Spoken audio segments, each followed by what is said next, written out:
Alors, j'étais en train d'étudier le permis théorique et je me suis accordé une petite pause pour regarder des films d'action bien bourrins. Parmi ces films, j'ai vu un certain Rapide et Furieux.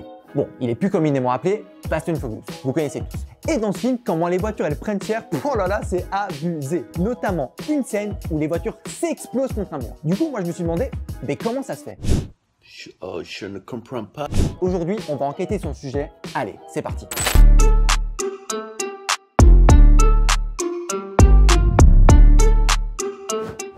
On est tous d'accord. Si une voiture heurte un mur alors qu'elle est quasiment à l'arrêt, ben, il n'y aura pas beaucoup de dégâts. Par contre, s'il y a une certaine vitesse, tiens, regarde plutôt. Alors, si tu essaies de faire ça à la force de tes bras, tu vas un peu galérer, à part si tu t'appelles The Rock. Call me Joe. Stop it. Concrètement, pour déformer un objet, il nous faut de l'énergie. C'est comme cette balle de ping-pong. Si je prends un marteau et que je dépose dessus, elle ne va pas se déformer. Mais en donnant de la vitesse au marteau, je lui communique de l'énergie de mouvement. Comme la voiture alors, elle s'écrase. L'énergie est donc suffisante pour obtenir une déformation. Mais cette énergie de mouvement, concrètement, c'est quoi? Petit indice, dans le mot qu'on cherche, il y a la particule ciné.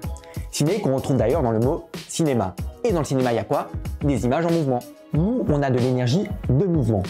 Et cette énergie de mouvement est appelée énergie cinétique. L'énergie cinétique, c'est l'énergie que possède un corps lorsqu'il est en mouvement. Alors forcément, une voiture en mouvement possède de l'énergie cinétique, tout comme le marteau en mouvement. Si on veut que cette énergie soit supprimée, il faut cesser le mouvement. Dans le cas d'une voiture par exemple, il suffit de freiner jusqu'à l'arrêt. Avec la fumée, on voit d'ailleurs que l'énergie se dissipe ici essentiellement sous forme d'échauffement. On va estimer cette énergie et voir comment elle varie. Comme tu le sais, le freinage ne se fait pas de façon immédiate. Il faut donc prévoir un certain temps, mais aussi une certaine distance. L'énergie cinétique peut être plus ou moins élevée.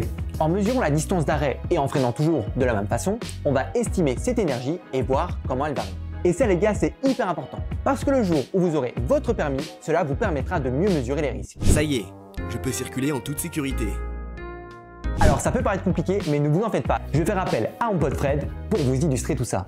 Hello Jamy, si je suis ici dehors, c'est pour calculer la distance d'arrêt avec un vélo. Fred va enchaîner plusieurs essais. Il roule lentement à 10 km/h sur son compteur. Lorsqu'il roule, il possède de l'énergie de mouvement, donc de l'énergie cinétique. Au moment où Fred roule sur la marque avec sa roue avant, il freine. Lorsqu'il est à l'arrêt, il pose une marque là où se situe sa roue avant. Puis il mesure l'espace entre les deux marques.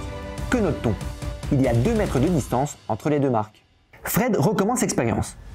Cette fois-ci, il roule à 20 km/h. Au moment où il roule sur la marque, il freine. Que note-t-on? Il y a 8 mètres entre la première et la deuxième marque. La distance d'arrêt à 20 km/h est 4 fois plus grande que la distance d'arrêt à 10 km/h. Fred recommence l'expérience. Il roule cette fois-ci à 30 km/h. Au moment où il roule sur la marque, il freine. Que note-t-on? Il y a presque 18 mètres entre la première et la dernière marque.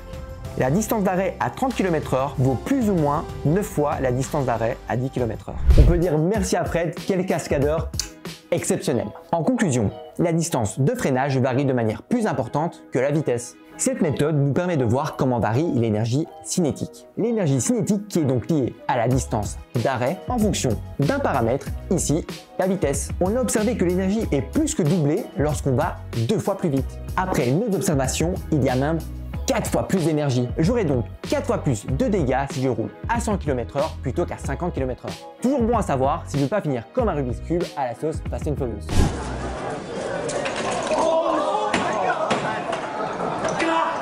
Aujourd'hui, on n'a mis en avant qu'une variable, la vitesse. Si tu veux poursuivre les expérimentations, charge ton vélo comme il faut, tu mets tous tes bouquins, géo, maths, etc. et reviens vers moi en commentaire avec tes observations.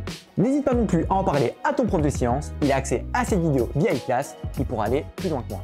Allez, moi je retourne à mon permis de conduire. Si tu veux plus de vidéos comme ça, tu likes, tu commentes et tu t'abonnes. Je te dis à la prochaine. Allez, ciao, bye bye.